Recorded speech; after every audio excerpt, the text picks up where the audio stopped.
So most of you probably already had seen the introductory slides where I showed you the resources, but if not, I sent a link to the slides and I'll go through them very quickly.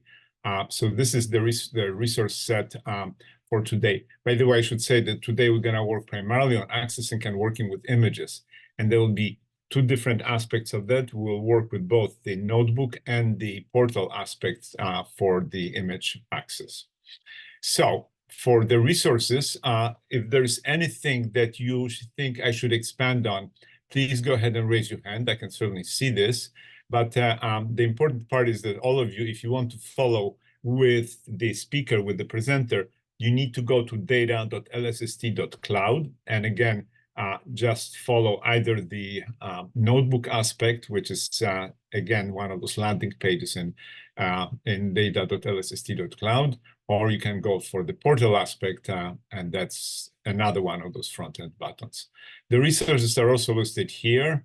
Once we get to the portal tutorials, today we are going to cover just one portal tutorial, which will be in DP0, I believe in DP0.2, and that's going to be one that that Gloria will be showing, if I remember correctly. But we'll get to this in a second. You probably already have seen this slide. Most of you already joined to the meeting, to the session yesterday evening. But I wanted to make sure that you all know about the introduction to the users committee, which has been stood up maybe about a few years ago or so by Melissa Graham. And the charge for that committee is to solicit feedback from all of you, and at the same time provide that feedback about the Rubin data products and the science platform, provide that feedback to community science team, and also report to the Rubin operations director. The reason why we really want to have this in place is because there might be some things that we're overlooking, or maybe you feel that there is a great need of the users to include into the activity of the Rubin community, especially Rubin project. So we already have heard quite a few really important comments that resulted in improvements to some of the activities of the Rubin Science platform. So again, you have the link in the chat window, and if you want to put anything, there's a Google form for your feedback. Anyway, so you probably have seen this yesterday, so I will not elaborate on this much more. But today is our agenda when we are going to be discussing primarily image exploration. And the first one will be by Gloria Francesca Alvarez, and she is going to be talking about DP0.2 Portal Tutorial 03, which will be how to view the host galaxy of a supernova. Again, those of you who are attending morning and evening sessions might have seen the presentation of the same one earlier today. And then in the middle of the first hour, roughly in the middle of the first hour, Christina Williams will be talking about image display and manipulation in a notebook. And that will be really also focused on DP0.2. So today we're not going to be doing, this evening, we're not going to be doing much on DP0.3. Those are the solar system objects that we had extensive discussion about that yesterday with wonderful presentation by Jay Kurlander, but today we're going to focus primarily on DP0.2. So as most of you know, DP0.2 is 300 square degrees. It's a setup, it's a simulation prepared by Dark Energy Science Collaboration and has been reprocessed by the data management, by Rubin Data Management using the pipelines. And it's quite similar to what you should be expecting from the data coming from the Rubin Observatory itself.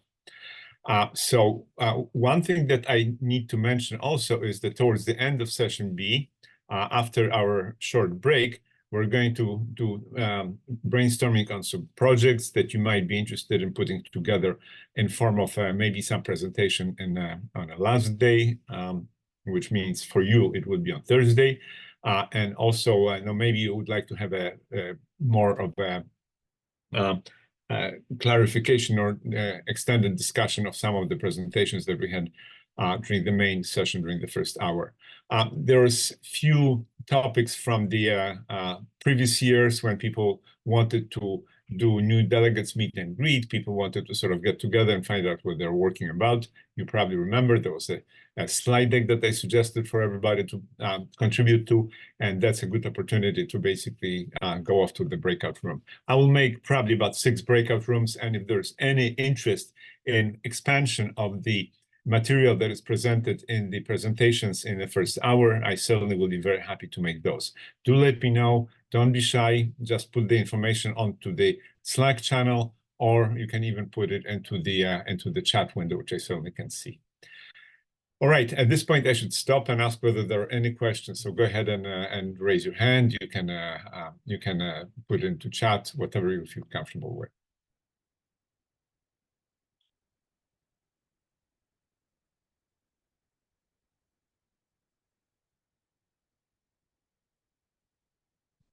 All right, I don't see any raised hands. I will check the Slack channel, but I don't believe there's anything there either. So let me just take a quick look on this, and if there is anything, I will just right away try to respond. But I don't know, Jeff, do you see anything in the Slack channel? I know you're on, so thank you very much for joining again.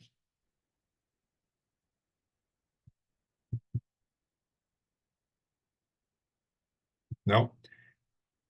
If not, in that case, let me stop sharing screen, and I will hand it over to our first speaker. So specifically, that is going to be Gloria, and she will be talking about the viewing of the host galaxy of a supernova. So let me stop sharing and take it away, Gloria.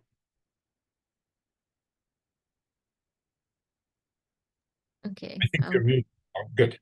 Now you're fine. Okay, I will share. Okay. Okay. Oh, I'm sharing the correct thing. Yes. Okay. Looks good. All right. So this tutorial is using the portal aspect. So I'm not sure if I don't think that was covered in yesterday's session. But if you go to data.lsst.cloud, you'll see all the different ways of accessing the Rubin data. So if you just click on portal, that will take you to this. And this changed, this has changed recently. So I had to like kind of get reacquainted with it. But if you have never used it before, that's also cool. So we will be looking at how to access images using the portal. So you first land on the results window, and we haven't searched for anything, so it's kind of empty right now. But it's pretty easy to see how to access it. Now there's a tab that says DP0.2 images, and then if you want to look at the catalog data, then you will go to catalog, or if you're looking at the solar system catalog data, then just go there. But so for today, we want to go to DP0.2 images. And so we will be looking for images at a specific location of a known supernova. So here you can put some constraints for your search, and on the right it shows you all the different columns that you can get from your search. So the first thing that we want to do is select what kind of images we want. For this tutorial, we want deep coads. But so you look at the calibration level, and here it says like the level 1 is raw data, 2 is PVI, so process visit images, and level 3 is for coads and difference images. So we want to select number 3. And everything else you kind of leave the same, except for this, where you have to specify the type of data product that we want. And we want the deep coad, so you just type the same thing that it says there. So hopefully I will be able to remember. And I will maybe put that in the chat.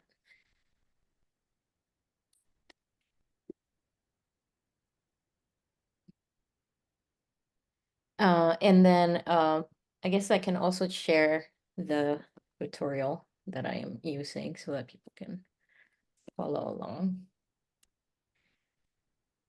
and the coordinates of the supernova as well.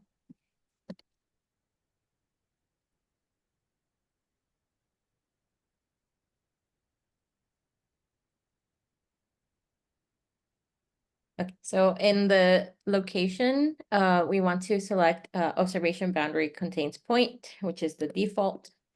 And then you just type in the coordinates that I shared in the chat. And you can also look for some like specific observations, like based on like what date they were taken. And you can also specify things about the spectral coverage.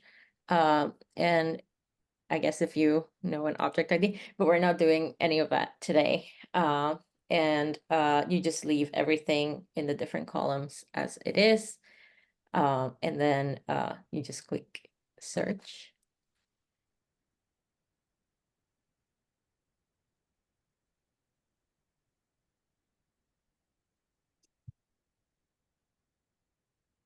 And so that takes you back to the results window. But now we actually have some data. We have an image on the left, and then there's usually some sort of default chart. And it also gives you a table with the results. For this query, it returned an image in all the different filters. But yeah, and I'll wait a second just so that everyone can get to this point.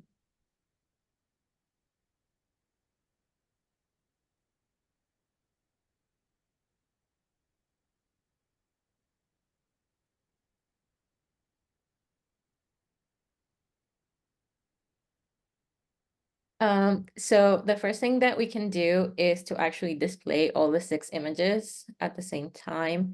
And you do that by going to this little tile icon.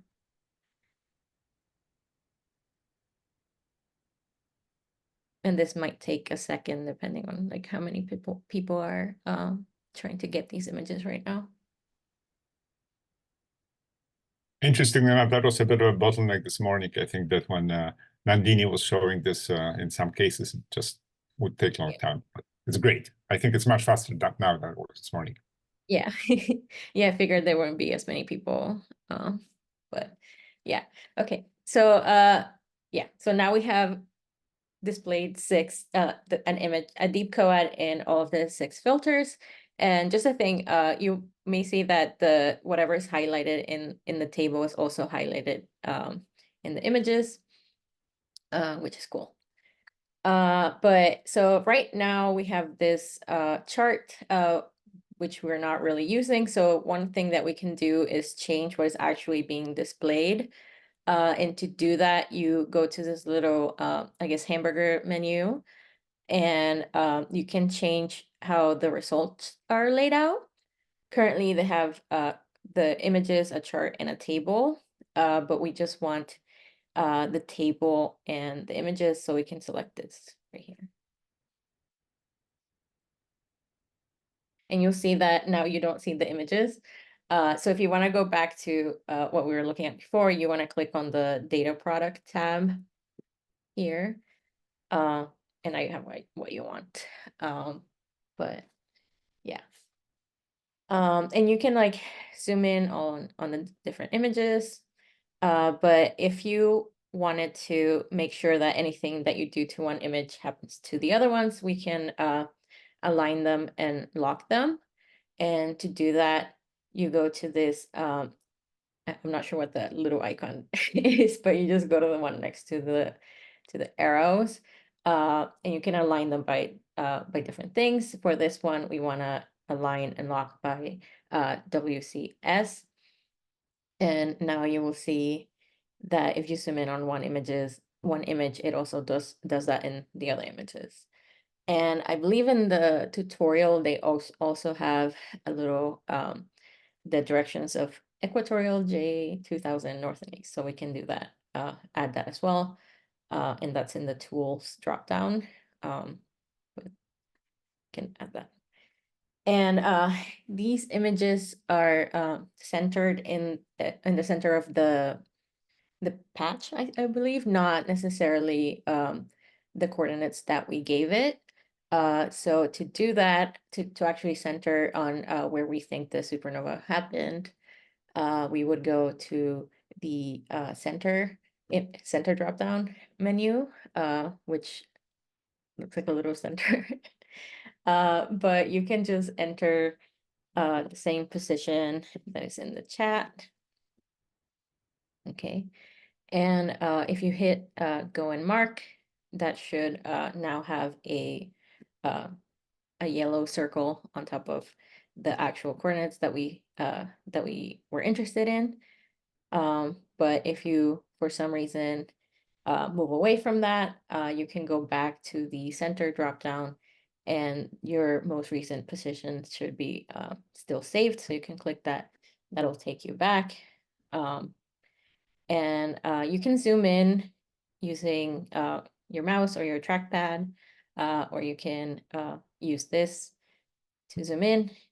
But this is, I guess, the area that we were interested in. The yellow circles look where the supernova happened, and there's this galaxy that it sort of overlaps with that position. So it could be the host galaxy for the supernova. But okay, and now I'll take a second. I'm going really fast. But yeah, and one thing is that the images are ordered in the same order as the table, which is currently YZIUGR. So if you wanted to do like UGRIZ, you can do that by clicking on the EM_min table, which just tells you, which is just like the I guess wavelength. And if you just click on that, it'll reorder to what we wanted here. And you'll notice that now we are no longer centered on the supernova. So you can just go back and recenter in your most recent position. Yeah. And then another thing that you might be interested in doing is changing the scaling. And to do that, you can click on this icon next to the centering and next to the little paint. And that gives you different scalings. And in the tutorial, it says that we want to scale it by log, which I guess it doesn't appear here. I don't know if that was noted before. But you can just click on one of these, or you can also click on color stretch, and that will have a little pop-up, and you can have more options to change the scaling. But we are interested in changing it to a log, and you can change here to from sigma to percent. And for this tutorial, we're just using 1 to 99%.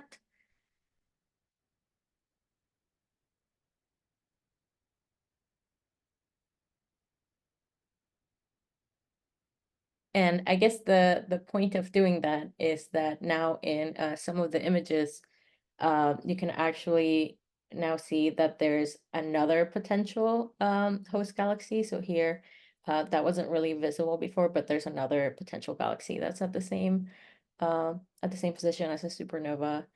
But yeah, I think that was everything.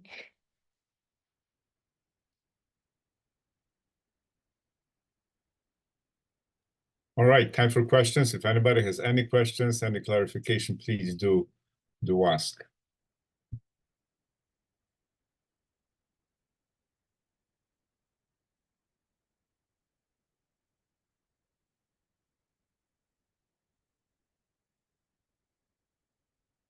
So Gloria, well, since nobody's asking any questions, maybe you can actually say a few words about what LSST tract and LSST patch is for people who, if you happen to know, for people who are somewhat unfamiliar with LSST jargon. Yeah, let me see if I can. Yeah, I can just pull up the.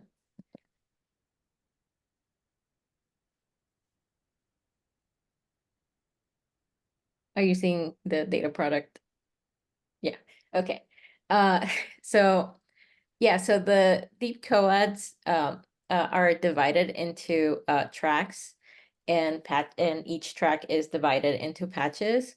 So this big thing here would be a tract, and each of these little squares is a patch, and each patch should be about the size of a process visit image.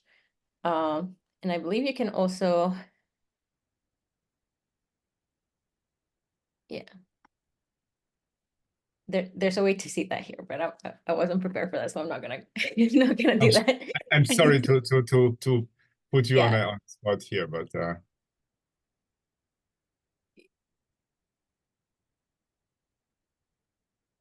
yeah, but yeah, so the yeah, so the images that were shown here were centered in one of these. But yeah. all right. I think that there is also a question, and at least one question in chat. What are the calibration levels 0 and 4? Excuse me, I don't know. I am not sure about that. Do you either of you know? Christina or I don't know. I think that they're sort of they're placeholders. Douglas, Yeah, you might. I have no idea. Yeah, all I Ignore know, them. Ignore one is them. one is raw data, two is PVI, stand for process visit images. So it's that basically is one calibrated or CalExp, another one. It's calibrated exposure, so it's one snapshot from the image. And of course, the coats are basically coated images that are usually used for studies of, for instance, cosmological shapes of galaxies and stuff like this. So I'm sorry, Yongkan Shin is asking that question.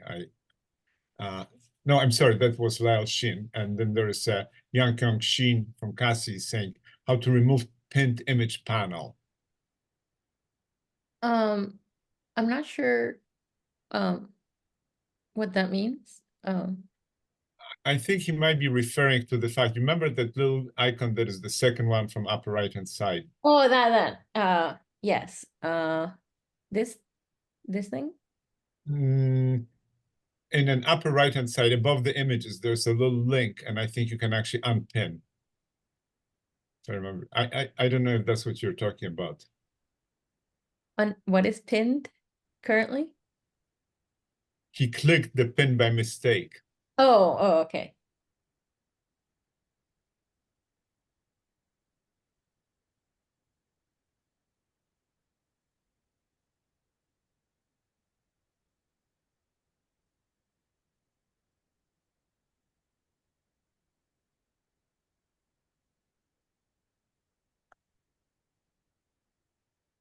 I'm not sure what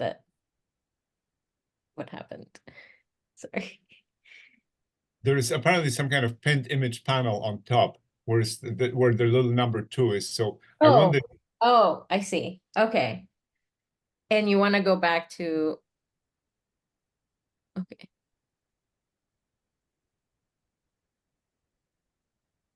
Okay, so this is what, okay, yeah. Yeah, somebody put in the chat, but yeah, Right. you can X out of it.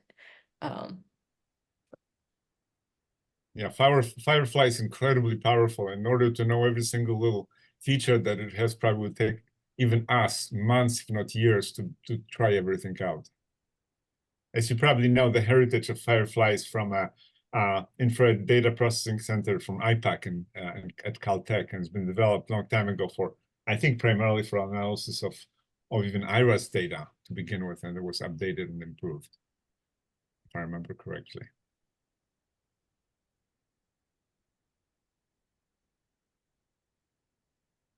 Also, just a quick thing about the tracks and patches. So in the table here, it tells you what track and patch your images were.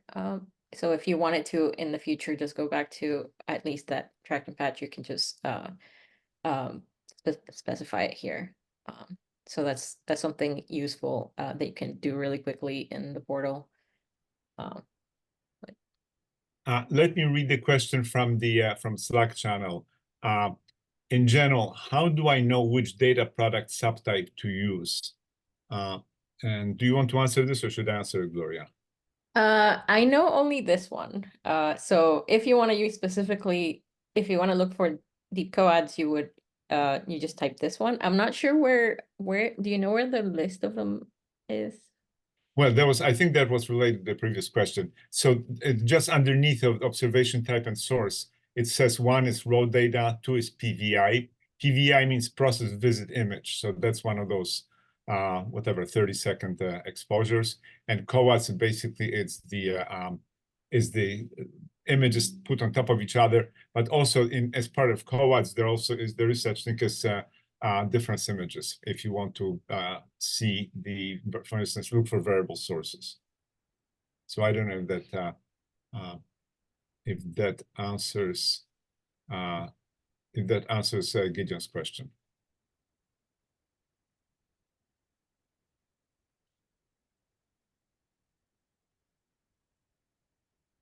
And there is one more question. Is there a maximum size for FITS images that can be displayed? Can we download the FITS images that we are all viewing now? And if so, are they downloaded for each patch?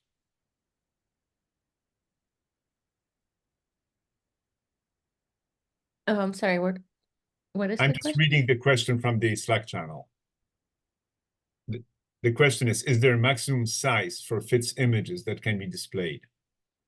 And the follow-up here is, can we download the FITS images that we are all viewing now? And if so, are they downloaded for each patch?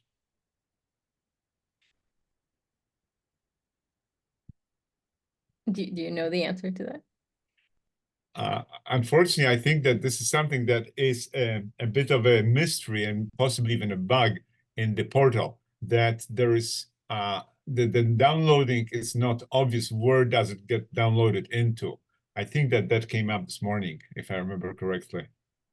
I don't know if any of you remember. So this is something that we probably cannot answer yet, but the data management team that is handling all this stuff is already aware of the fact that will be fixed. So I seem to remember when we're looking at the catalogs of the portal, we could download CSV files from the tables, and the problem that we had a problem is actually downloading a plot. That's an error that is being taken care of. That's an actual bug that's being taken care of, and hope that has been taken care of, but it hasn't been rolled out to our current portal just yet. So hopefully that'll be in the next few weeks. For FITS images, I am not sure. Maybe Christina has her hands up. Maybe do you know, Christina? I don't know how to do it from the portal aspect, but I was just going to say that there are ways of getting a FITS image and downloading it from the notebook aspect. It's a little bit it's not something that I think we have on the agenda for today, but there are tutorials available in the tutorial notebooks repository that would show you how to do that. But I don't know how to do it from the portal. Sorry, I just thought I would offer an alternative possible solution. Another issue is that the portal has changed a lot about 2 or 3 weeks ago, and we're also not entirely we're not used to the new portal just quite yet ourselves. So we're kind of learning as we go too. One thing, someone clarified in the chat that they were asking what to type here. So this is they all start with LSSD, and then there's these are based on like the name of the Butler repo. So yeah, do you know where one would find what the other types are called? Like if you wanted like just the calyps, would you type lsst dot calyps, or where do you find those?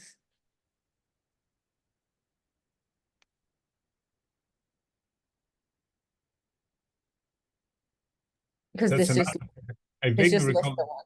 somebody mentioned that there's actually pretty large number of different different data structures within within Butler. So I think that deep coat calyx is one of them.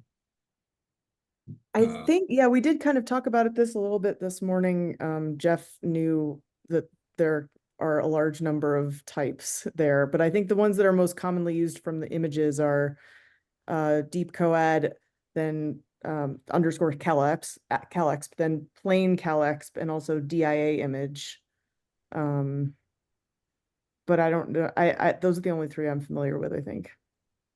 Yeah, DIA stands for difference image analysis. This is when you want to look for variable sources. The way Rubin works is that it collects data over a period of time and basically creates a template image. And then the difference image analysis is basically subtracting the template from the current image and then looking for variations in presumably in positive direction. But there will be some variations in negative direction as well. So anyway, that's probably a somewhat more complicated, and I suspect we might be able to cover this. I found the list. If I can just stick this in the chat. Okay.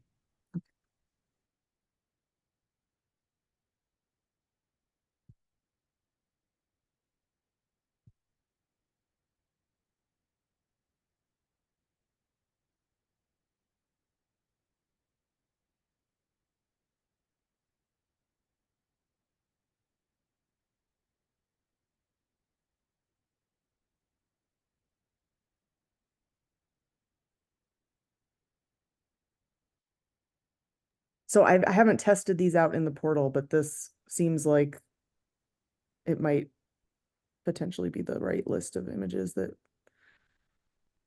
are commonly used. I think that's right. And I'm sure all of you already know that we only have images in DP 0.2 simulation. DP 0.3 is just catalogs. But we talked about it a bit yesterday already.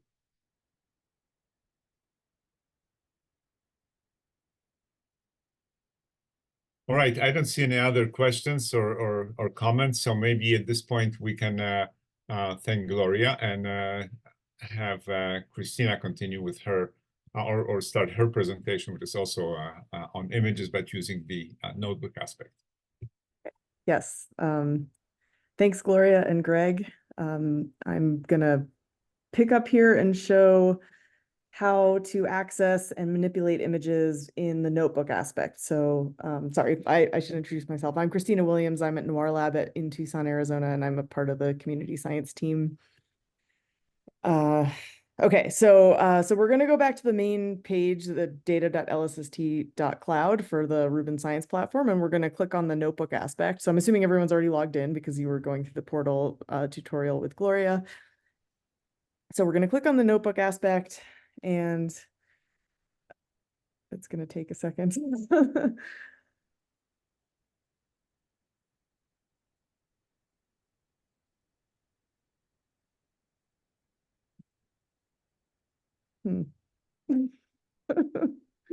Getting there. That's getting there. All right, well, maybe I'll just start my introduction while this is loading. So I'm going to demonstrate how to access images through the notebook aspect of the Rubin Science Platform. And so the LSST science pipelines have a tool called the Butler, which is there we go. Okay, sorry about that. All right, so before I get started, we're going to pick a medium container, which is going to just be big enough to let us display images, which are somewhat large. And we're going to go with the recommended Rubin Science Platform image, which has been well tested and should be good for the purpose of this tutorial. All right, so medium container, we're going to start up the notebook. I mean the server, sorry. That's also going to take a long time. There we go. All right, sorry about that. I just thought I would lead you through the loading of getting into the right getting all set up here. Okay. All right. So once you get into the notebook aspect, you should be able to find your tutorial directory, and we're gonna go through tutorial DP 0.203A. So we're gonna open up that notebook. So it's called Image Display and Manipulation. And so this tutorial is going to demonstrate how to retrieve images from the Rubin Science platform through the notebook aspect. And it's going to demonstrate how to use the Butler, which is the LSST science pipeline sort of mode for retrieving images from the database.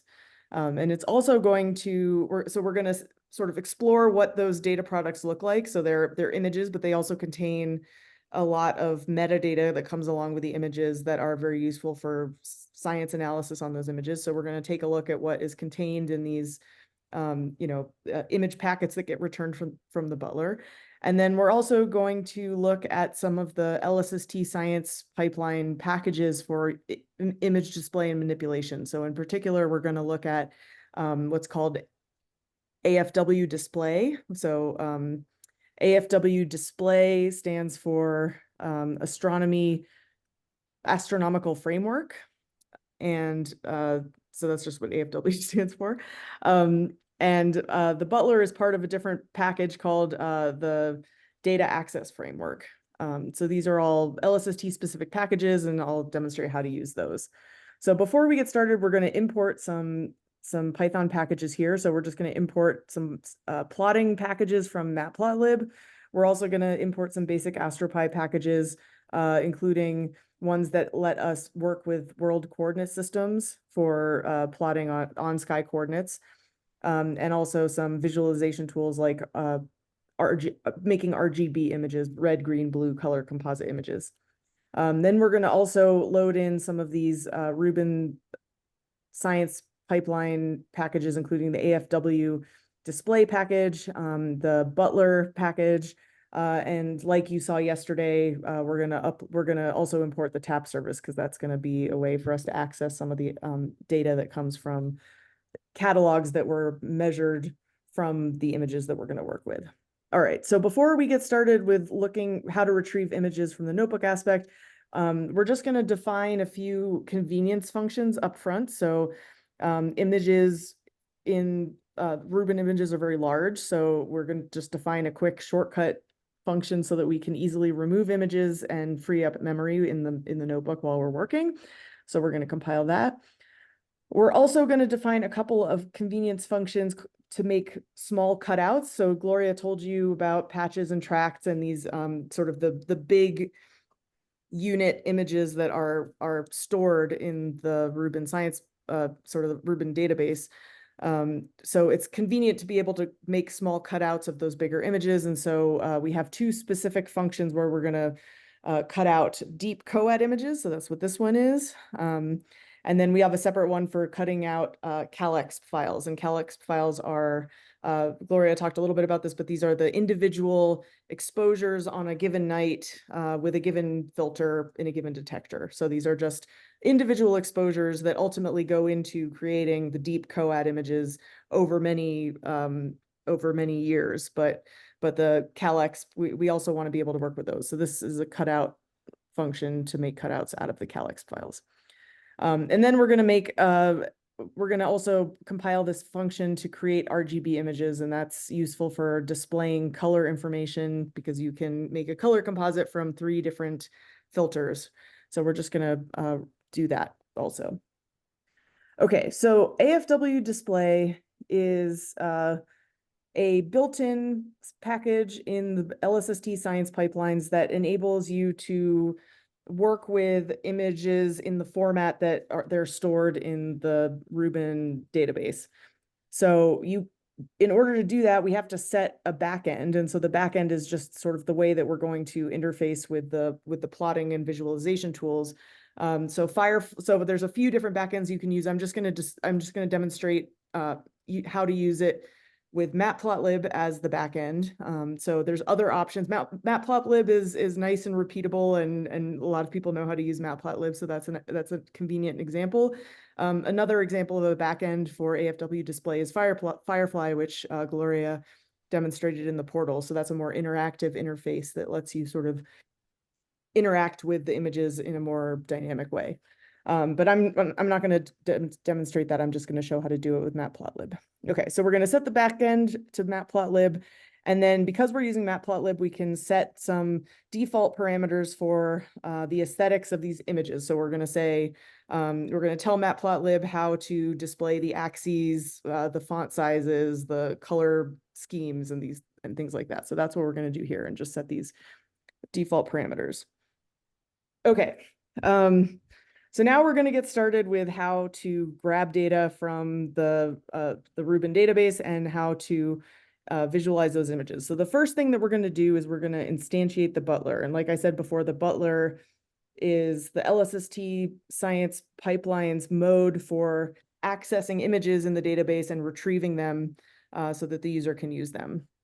So there's two attributes here that we have to include. First is we're going to specify which data set we want to pull images from. So in this case, we're going to pull from the DP 0.2 simulation. And we also have to specify a collection. So, the DP 0.2 simulated images have been processed through different versions of the pipeline, for example. And so we want to specify which version of this database we're going to do. So we specify this collection in order to uniquely tell the butler where to look for the images that we want. Okay, so we're going to instantiate the butler. And so now we have a butler instance that we can use to retrieve images. So now we have to tell the butler which image we want.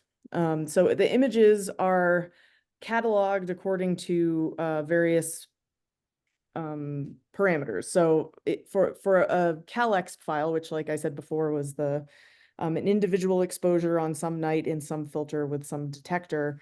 Those CalExp files are cataloged according to what we call a visit. So this is one time that the telescope visited this one patch of the sky.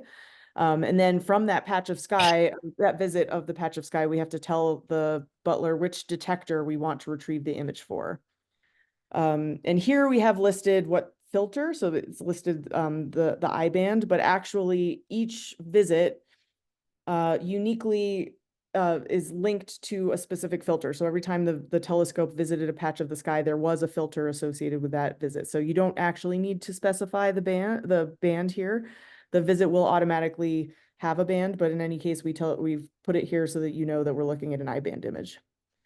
So we're going to use these numbers to specify a data ID. And the data ID is what we're going to feed the butler in order to tell it to return this specific image back to us. So we, know what visit and detector we want in advance. I'll show you later how you can use the TAP queries to identify which visit and detector or which patch and tract, for example, with the deep coads you want without knowing them a priori.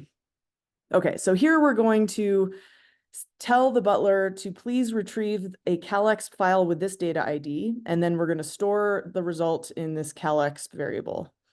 This is actually a great place for me to answer a question, and I saw something pop up in the chat. So let's see. What popped up in the chat was I was doing the back. I found how to download a FITS file. I put it in the Slack channel. Oh, great! That's great. So That's great news. Okay, we're all interested to know how to do that. It actually works. Okay. Well, anyway, I can stop for questions here because now this is a good stopping point to see if there's any questions regarding the butler and about data IDs for specific images.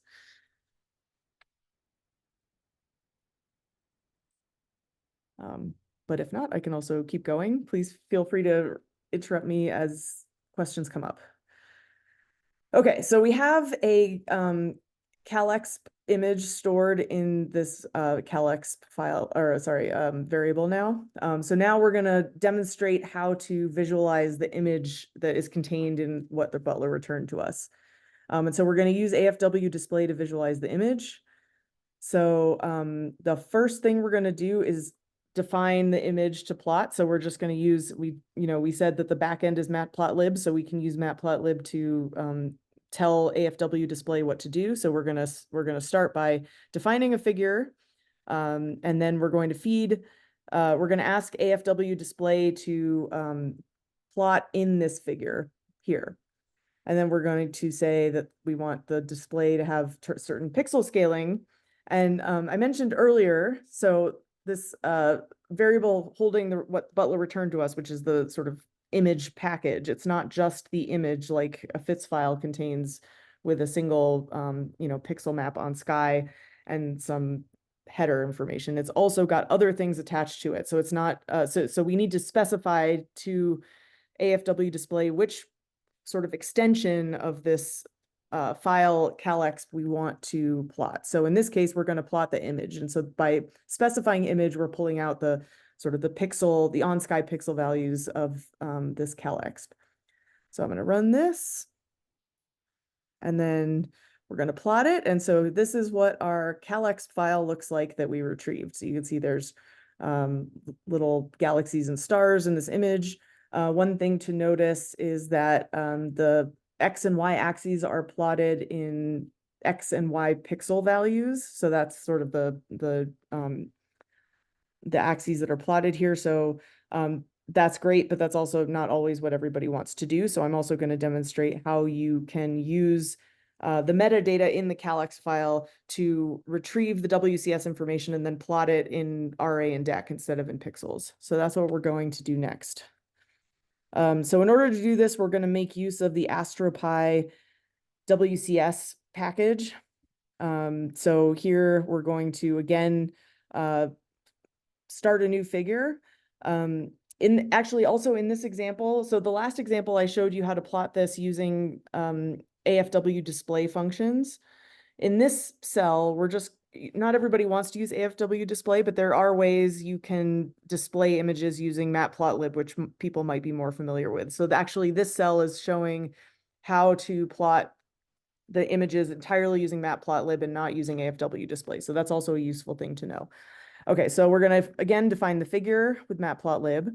We're also going to now pull out the WCS information so that we can set the axes coordinates to be the RA and DEC of the calexp file. So in order to do that, we've got our calexp file here.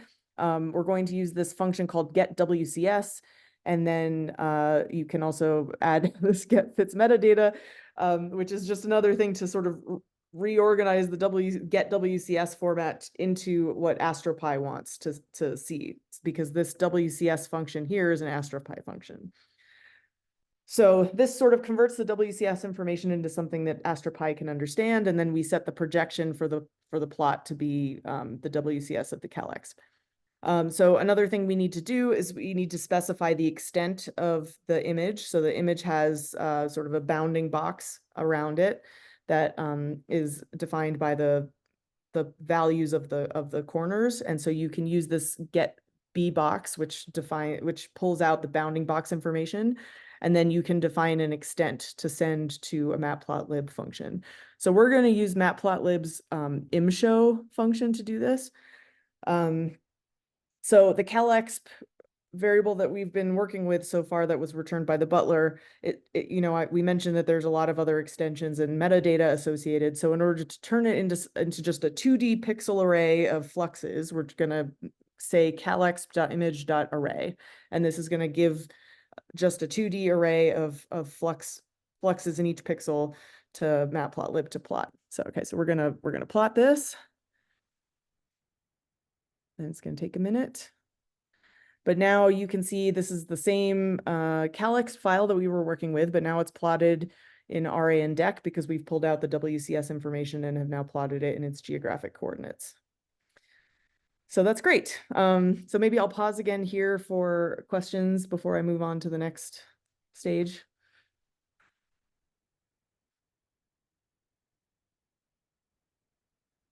Okay, no questions, that's fine. Let me know if questions come up. So moving forward, I'm now going to demonstrate what other things are attached to this CalExp when you get it back from the butler. So I mentioned that there's several extensions and also some metadata associated with it.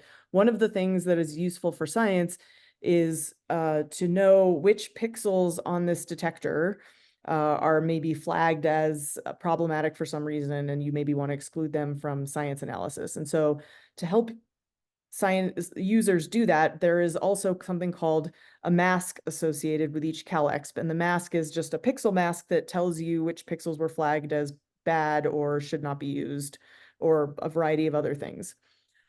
So there's a lot of there's a lot of different reasons why a pixel would be flagged. So here we're gonna, in this cell, we're just gonna list the different attributes of the mask, and we're gonna see what reasons pixels might be flagged. So here, I have to go back up here, sorry. Okay, so these are the definitions for the pixel mask here.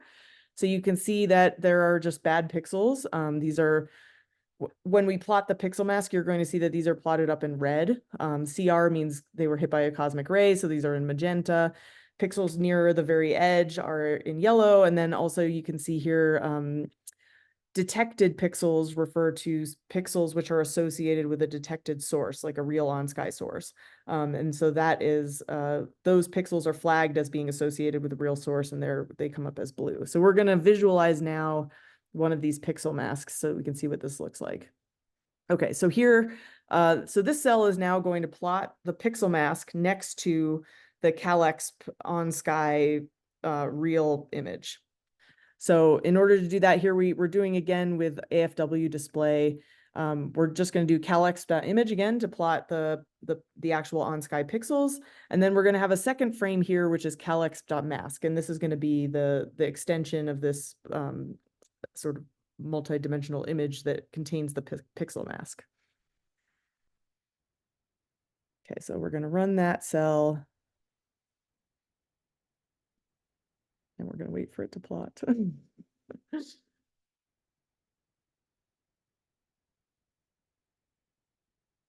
going to take a minute. There we go. Okay, so on the left, you see the same CalExp we've been working with. And on the right, you can see the pixel mask visualized. And so earlier, I mentioned that detected sources have a pixel mask value that's colored blue. So you can see here, for example, this really bright source. The blue on the right is just showing all of the pixels that are associated with this source. So there's also, this is sort of useful to see them separately, but it can be useful to see them together. And in that case, you can ask AFW display to plot masked image, and this will instead plot them together so that you can see them overlaid with each other. So then you can sort of better interpret whether or not sources are affected by bad pixels and things like that. Okay, so we're also going to wait a minute for that to run. Okay, so now you can see all of these sources from the on-sky image have blue blobs on them, which indicate that all of those pixels that are blue are associated with these sources. So that sort of demonstrates a little bit. You can also sort of mess around with the different way that you visualize these things. So this cell is just basically saying you can alter the way that you plot this by changing the color, or just plotting one set of the pixel values as opposed to all of the all things contained in the pixel mask, for example.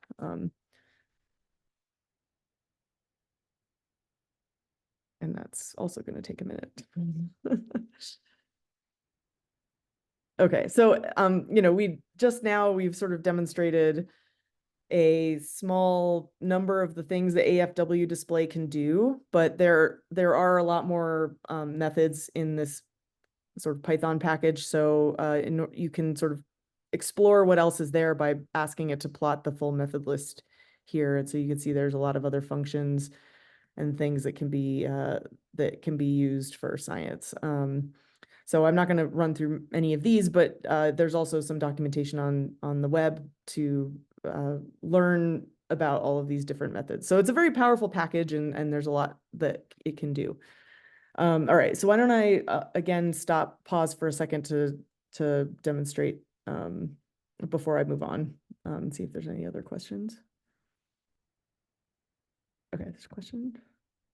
Can we present different tags using different colors? Yes, I think you can just, so for example, if you were to, let's see, I think you can just change this. And if you change the color, I think you can ask it to plot with a different color.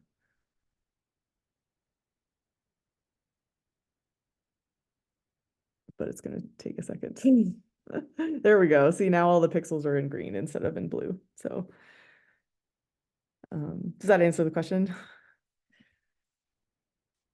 Okay, let's see. All right, so the individual sizes of these sort of, I guess the basic quanta of image that the Butler returns are quite large.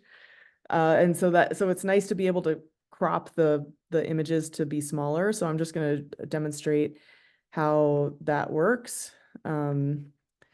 So here we're just going to demonstrate how to make a small cutout from one of these CalExp images. So here we're going to grab the WCS from the CalExp, which is part of the metadata that's stored.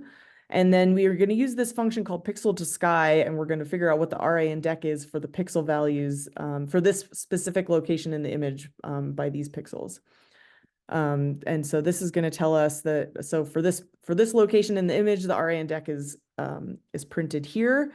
And then we'll be able to zoom in and do a cutout around those coordinates. So again, we're just going to remind the notebook what our visit and detector is. And then we're going to call our predefined function that we compiled up above in the beginning to make a cutout. And so this function will basically pull the data ID, the image corresponding to the data ID from the Butler, and then crop it using the RA index and a specified size for the cutout that we've said. So we want the thing to be about 300 by 300 pixels. Okay, and now we're going to display the cutout. So again, you call the cutout the same way that you pull the image frame out of it, the same way that you do with the bigger CalExp. And so this is now a zoomed in part of a small subset of the image we were looking at before. Okay, so CalExp files are great, but we also want to learn how to work with deep coads, and deep coads are at any given time during the LSST survey, we are going to create deep coads from all of the data that has been collected so far at each point on the sky. And we're going to do that for every filter. So every filter is going to have a deep coad that is the sum of all the data we've obtained thus far. So in order to specify those images, it's different than that sort of the data ID is different than what you do with the CalExp. And so Gloria talked a little bit about this before, but the full co-added image over the whole sky is divided up into these tracts, and then tracts are subdivided into patches, which is a more human readable size image. So here we're going to specify a new type of data ID for the deep coad image, and that is specified by tract, by patch, and then now each patch and tract has 6 different filters, and so we need to specify the filter, and here we're going to specify the I-band. We're going to specify that the dataset type is the deep coad. So this is similar to what Gloria was showing in the portal. There's a small background subtraction, I think, that is the difference between the deep coad and the deep coad _ CalExp, but they're essentially very similar. So we're just gonna use the deep coad version. So we're gonna ask the Butler to pull out the deep coad image that corresponds to this patch and tract and filter. And then we're gonna store that in coad. And then like we did before, we're going to pull out the on-sky pixel values from the coad in order to plot. And this is going to plot our deep coad.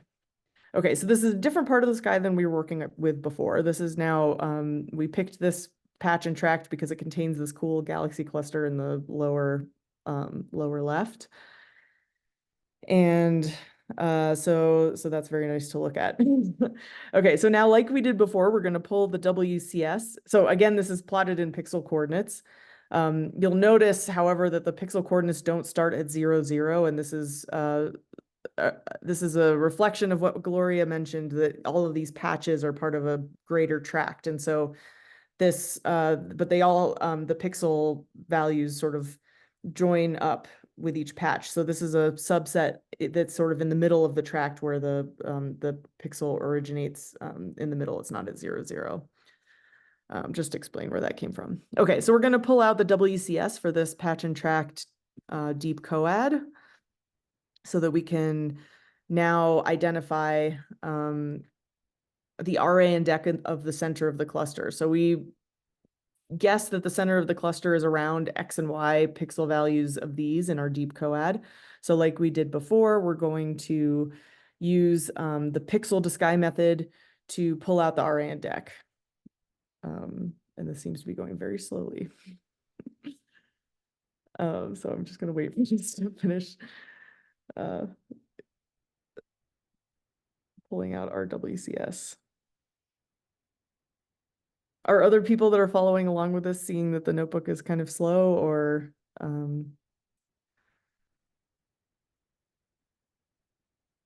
it might be that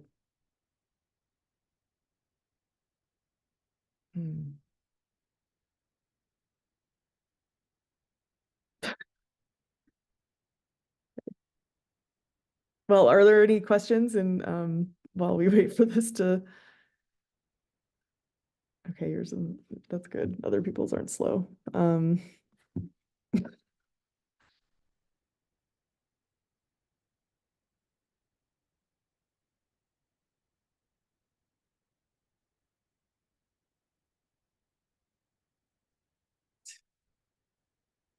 Well, let me try this, interrupting and starting again.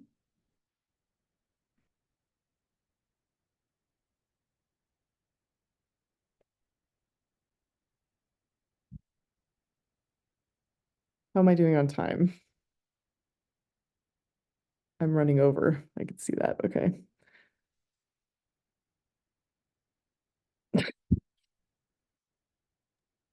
There's a question in the chat. Oh, there is. Okay. It says, is it possible to also get DIA images in a similar way? Oh, yeah. So you can, so I forget exactly what the sort of data type name for the DIA image. It might just be DIA image. But yeah, the butler would be the correct way to pull the DIA images as well. I'm not sure what the data, how you specify the data ID for that. Does anyone, Gloria or Greg or Douglas know how to do that? I only know how to do it in the portal, so I wouldn't know how to do it in the notebook. Okay. And there's another question. Are you running on your laptop or on a server? I think the answer to that question is that we always run on a server because we are essentially connected. The laptop that I believe that Christina is running, it basically becomes a terminal to the server. Yeah.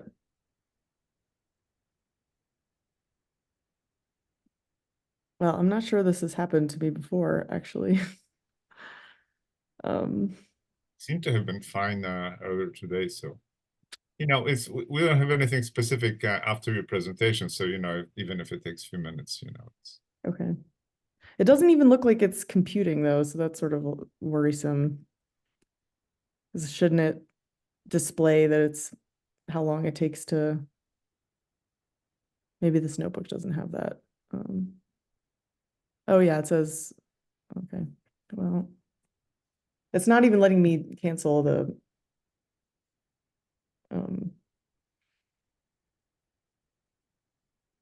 it's not letting me interrupt.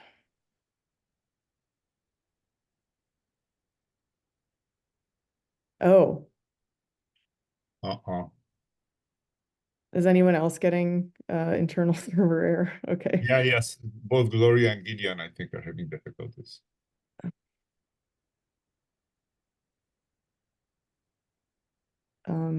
Did the data management team leave us with the sort of enhanced resources this evening, or did they?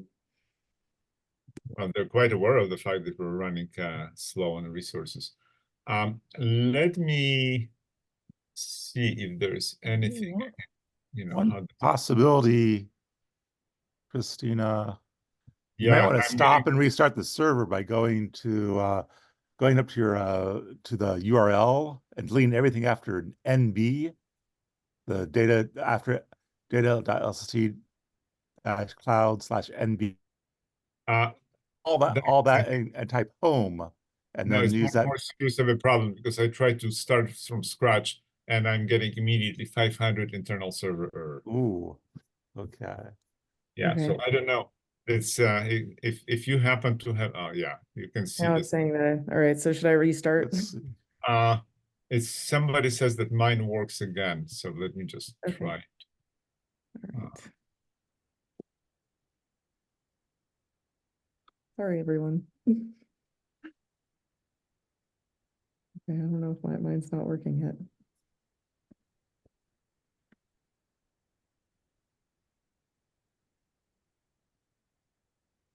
Oops, sorry. Hang on, I'll try again.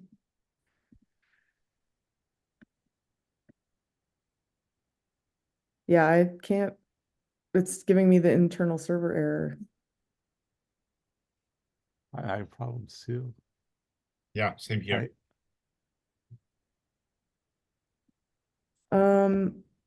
Well, I guess one thing I could do is just open the GitHub repo and just show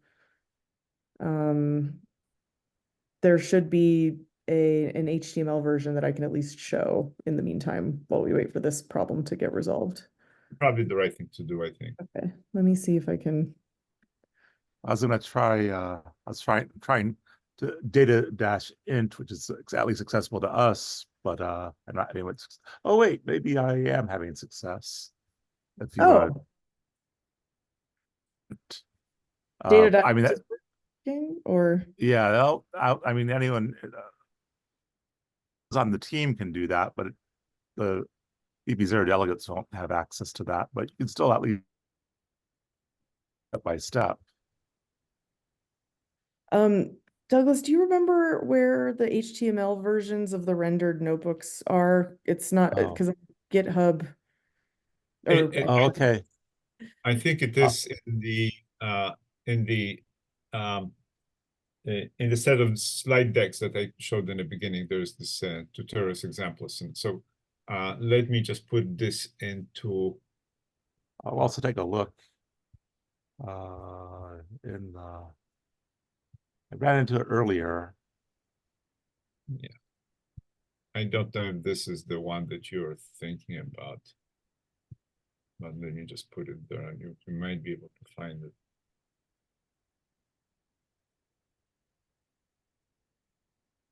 yeah, so I was there. The tutorial notebooks link just has the notebook without the rendered, like the output in a rendered version, so you can I see the see. output. Yeah, Do I you saw the remember? rendered somewhere, but I'm looking for it now. I've seen it before too, and I thought it I would saw it be today, I think. But yeah. Blah, blah, blah, blah. just because I thought then it would be nice to be able to see the images rather than just explain the code cells, but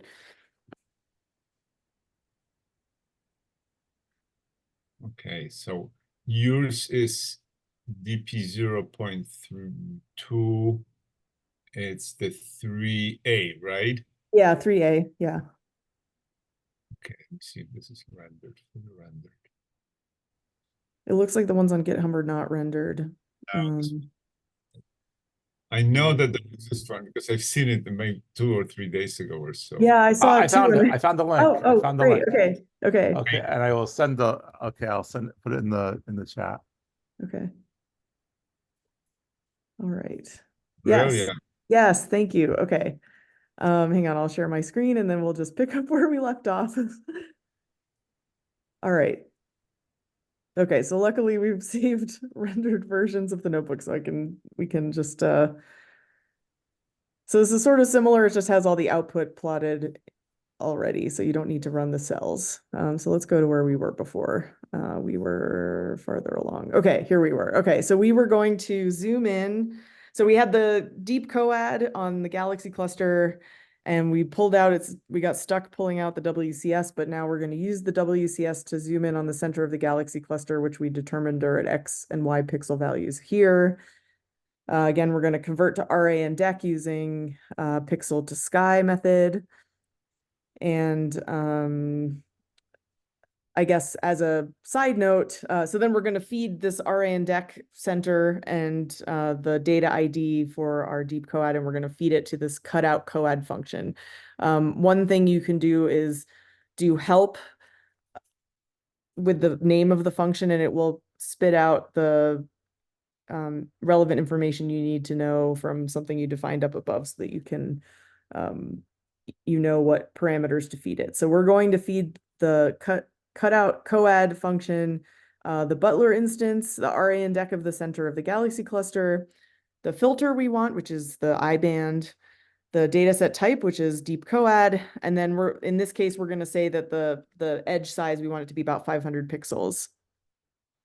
And then you can plot, again, the cutout image, dot image, because the cutout image still has the same format as the deep coad did. And so here's a zoom in on the galaxy cluster center. So another thing, oh, there's a question, sorry. Oh, okay, great. All right, so now I've run way over time. I'm just going to very quickly try to run through the last two sections. They're just sort of showing some basic analysis you can do. So these deep coads have been used to generate the object catalogs that are in the TAP service, which we explored yesterday. So these are all the RA and DEC of all the sources and all of the fluxes of all those sources that are stored in the catalog. And yesterday we accessed those catalogs using the TAP service. So we're going to instantiate the TAP service so that we can do a query for all of the objects that fall within that cutout. So this cutout of this galaxy cluster center. So we're going to ask the TAP service to send us every object in the object catalog that falls within this footprint. So this code just defines this footprint in sky coordinates so that we can request, or actually in X and Y coordinates, so that we can request the coordinates that fall in that spatial area. So after we open the TAP service, we're going to send a query and say, please send us the object ID, the RA and DEC, the X and Y pixel values, and also the tracked and patch of these objects that fall inside this polygon, where the polygon is defined by the cutout that we defined earlier. So it's going to do this spatial query, and then it's going to send us all these parameters, including the patch and tract. And this is actually, if you didn't know the patch and tract beforehand, you could do a query and say, at this RA and DEC in the sky, which patch and tract do I need to pull from the Butler in order to look at the image? And that's sort of demonstrating partially how you would do that. Okay, so we're going to do this query, and then the query returns in a table. We're going to print out that table with the toTable method, and this shows you all of the catalog objects from the object table that were detected in this area of the sky. And it's telling us sources that are detected across all 6 filters, not just the filter that we're plotting. So now we can, on top of our cutout image of the deep coad, we can plot the locations of all of the objects that are contained in the object catalog within our specified search area inside this cutout. And so you can see these the plus sign plus the circle is indicating where all the sources are. So this shows you that the object table is containing objects that are identified from these images.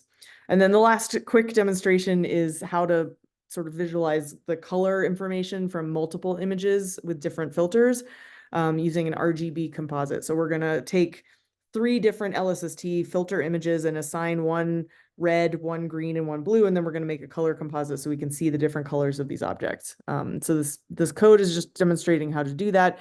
You can combine these 3 filters into what we call, what the LSST pipelines call a multi-band exposure, and this can be fed into our create RGB function that we defined above in order to create the RGB color composite. So this, so I'm sort of going over this very quickly, but this just shows you an example of how one might go about making an RGB image from the LSST images.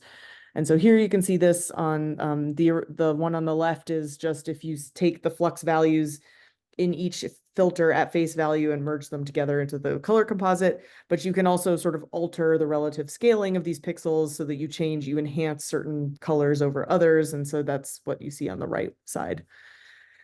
All right, so that's sort of the contents of this notebook. The idea was just to give an introduction to how to access the images in the notebook aspect and then do some basic visualization and image analysis with them. So I'm happy to take any questions. Sorry about the technical difficulties.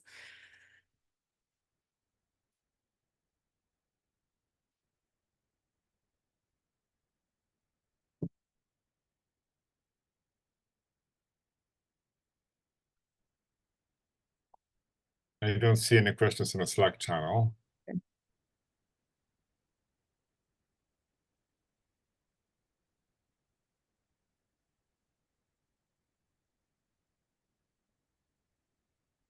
There is one in a chat window. Yeah, that's a really good question. I don't actually know what error comes up, but I don't think you can have a successful image request if you give it the wrong band. But I'm not sure what the exact error that you get is. And if the RSP was working right now, we could test it out, but it's a good question. Let me see what the status of RSP is, but we might be able to.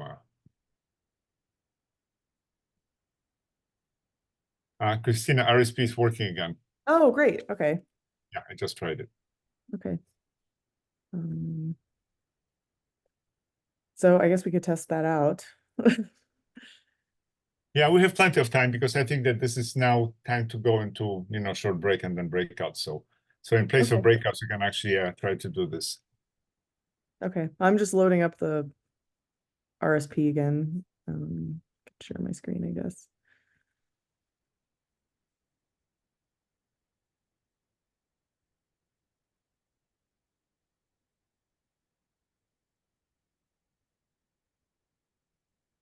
I wonder what happened that crashed everything.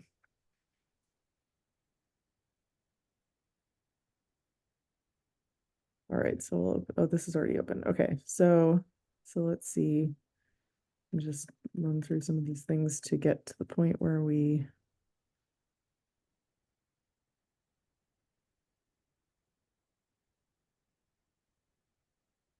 backend parameters. Okay, Butler. All right, so let's see what happens if we give it the R band.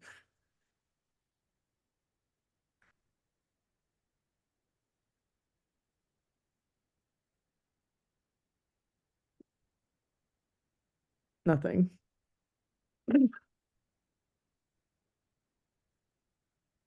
Maybe it doesn't, maybe it still gives you, maybe it just still gives you the default, the band of that visit. Maybe it ignores what you specify here.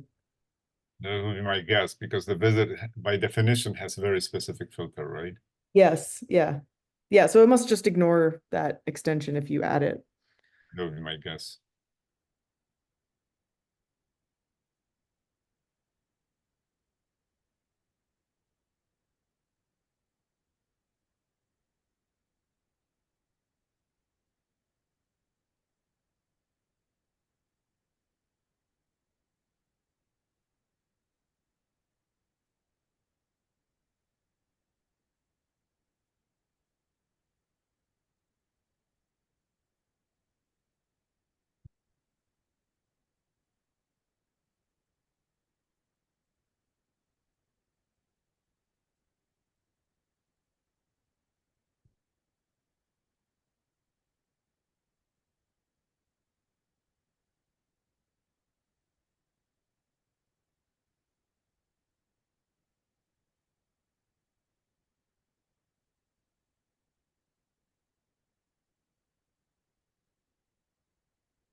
I guess we didn't really have time to go over some of these other things, but there are other tutorials in sort of tutorial 3A, B, and C that provide some more information on other image manipulation things you might want to do. So tutorial 3B demonstrates what happens with Firefly as the back end for AFW display, and then tutorial 3C sort of demonstrates how you can join images together across these patches and tracts. So you know, individual images that are stored are only as small as patches and tracts, but sometimes you want to make a composite image that crosses the boundary of patches and tracts. And so there's ways to join those images together and sort of make a cutout that bridges those boundaries. And so I encourage you to check those out if you're interested. And something I should mention is that tomorrow we're going to have more on the image display using Firefly. I think Douglas will be talking about that. And not tomorrow, sir, on Thursday. And there'll also be some information about source detection. And in the session B, Jeff Carlin will be talking about the using the contributed notebook from Vincenzo about how to extract light curves for both variable star and a supernova. So there's a little bit more about image display that will continue on Thursday.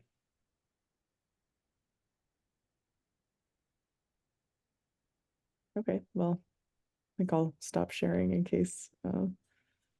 Okay, so at this point, maybe what I should task all of you who are on the call to think about what is it that you'd like to hear about in breakout sessions.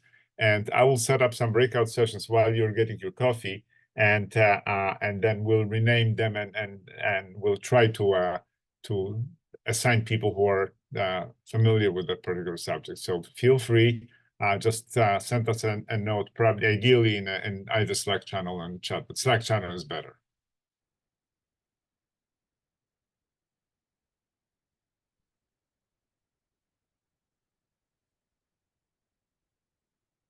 And if there are no specific suggestions, I might actually come up with the, I have basically, I've been working on a DP 0.3 portal tutorial to be presented on Thursday, which I will not be presenting in the afternoon, so I could potentially just do that here as well. But I'm not sure how many people are interested in trans-Neptunian objects on this call. I suspect that most of you are probably extragalactic astronomers, but maybe I'm wrong. So just feel free to put in a Slack or chat box whatever you want to see.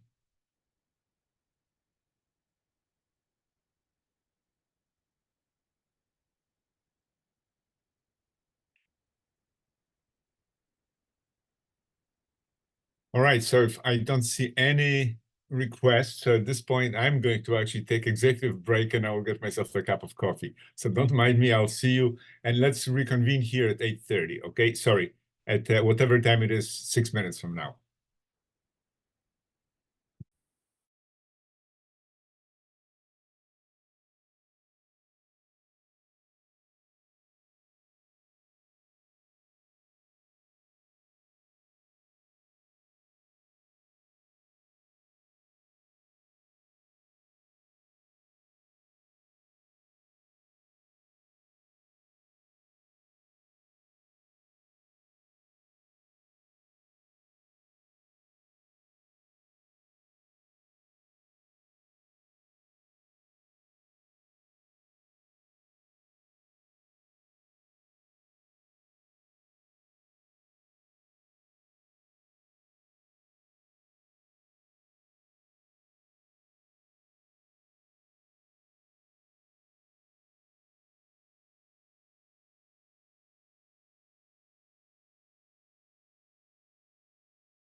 All right, I am back with coffee in hand. So I only see one request from Gideon about maybe showing or showcasing how you can actually use the portal to extract catalog data. And I could show something, but it would be essentially very similar to what I showed yesterday in the afternoon. So if you haven't seen it, I would be perfectly happy to go to a breakout room and do it. Are there any other requests?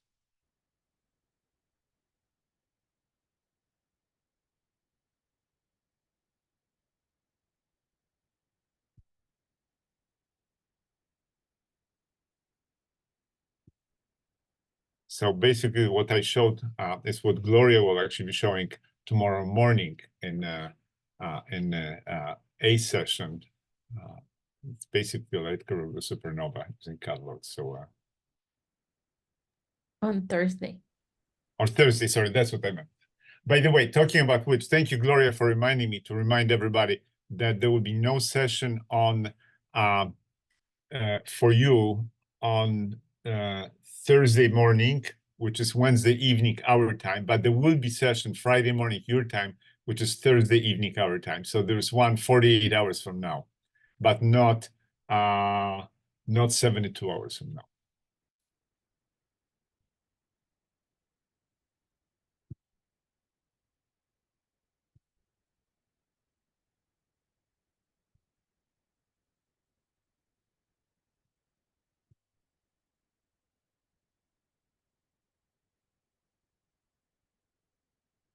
All right, since there are no requests for any other sessions, maybe I'll, instead of making breakout rooms, that might end up being useful, so let me make them, but I will not send anybody to breakout rooms just in case. Maybe it'll be 3 breakout rooms and all of you can choose your own room, but what I will do here is I will basically go through and just basically show you using the portal aspect of the Rubin Science Platform. I probably will not run it through, but I'll just step through the rendered version of the portal tutorial to show you what I am talking about. So here we go. Let me start sharing my screen, and I'll just basically walk you through. This is primarily for Gideon's benefit, was asking for doing this. I hope that that's okay, Gideon. All right. So what I'm doing here in this tutorial, it basically is I'm assuming that there is a supernova that exploded at coordinates 67.4579 and minus 44.0802. And what I will do is, all I know is its coordinates, and I would like to see what is the history of the explosion in the as extracted from the portal tutorial.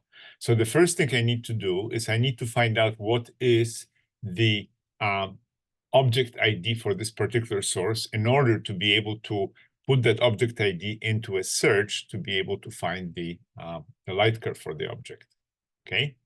So I'm going to just basically put the coordinates here into the constraints, into spatial constraints, very similar to what you've seen in Gloria's, is just instead of doing images here, dp0.2 images, I'm going to dp0.2.catalogs, okay?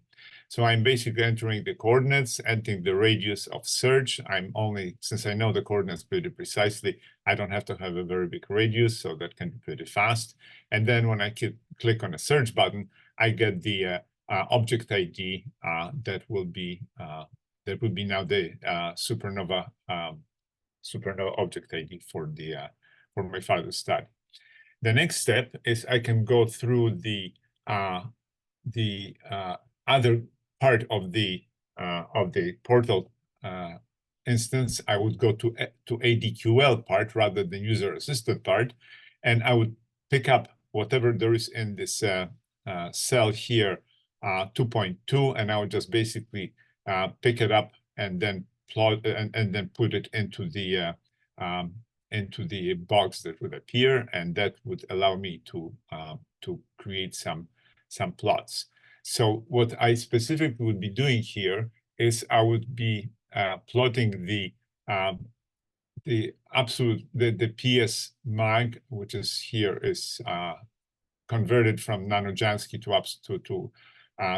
to magnitude, and the argument is the PS flux again. So this will be that will give me a magnitude of the source, and I would extract from another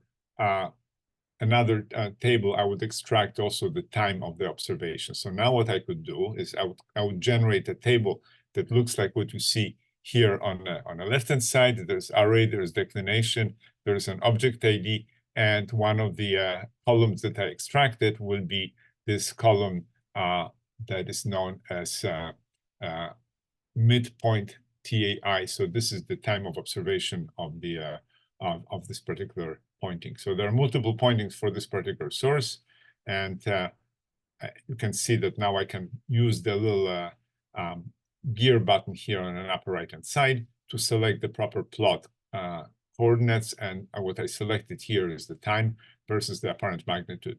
But I think, Gideon, what you wanted to see is how you can actually use catalogs instead of images. So I don't know if I'm explaining it sufficiently well for you, but this is essentially, in a nutshell, how you can use this. And in addition to that, there's also a possibility of seeing how the seeing changes and how good is the astrometric precision and so on and so forth. So this is a very relatively simple tutorial that you will see in greater detail presented by Gloria if you happen to be able to join in tomorrow morning California time. But I hope that at least gives you some flavor what I've been doing.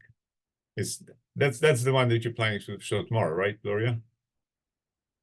Yeah, that's what I thought. So I'm sorry, I didn't mean to preempt this, but that's the one I happen to know a little bit about, and it was just a response to one of the questions that we had in here. All right, anything else? We're all ears here, and we're gonna be here for, at least I will be here for another 20 minutes, just in case if somebody comes up with something in the last moment. I see there's still 17 people on the call, so there might be something interesting. All right, Gideon responded that it was helpful, and please don't hesitate to send me some notes on the Slack channel, and if I can, I will be able to respond to those. Good. So what are the objects you're working on, Gideon? Are you primarily interested in time series, or you're working on like cosmology and images, or anything like this?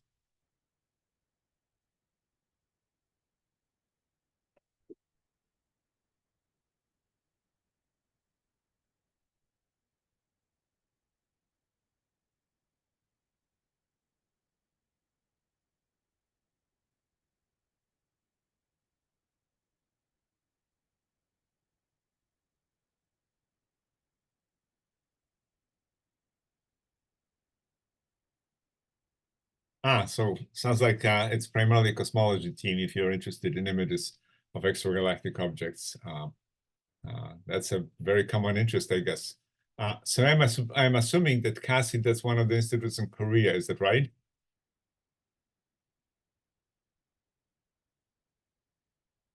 Yeah, no, I know that you at the Korean Institute submitted a proposal to do the in-kind contribution, and I think it was accepted, and I think that's working.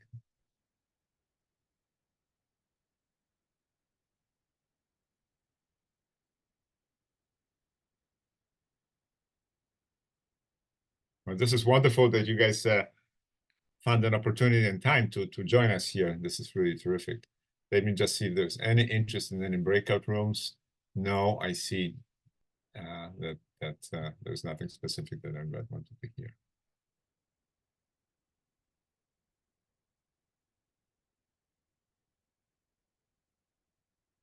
All right, I don't see very much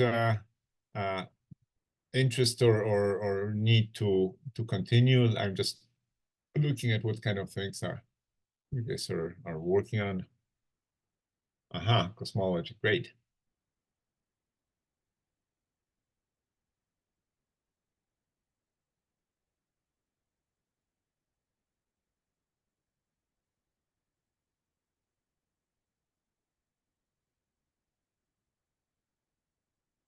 Okay, at this point, maybe we can stop, and I will stop recording. I probably should have stopped it a long time ago, but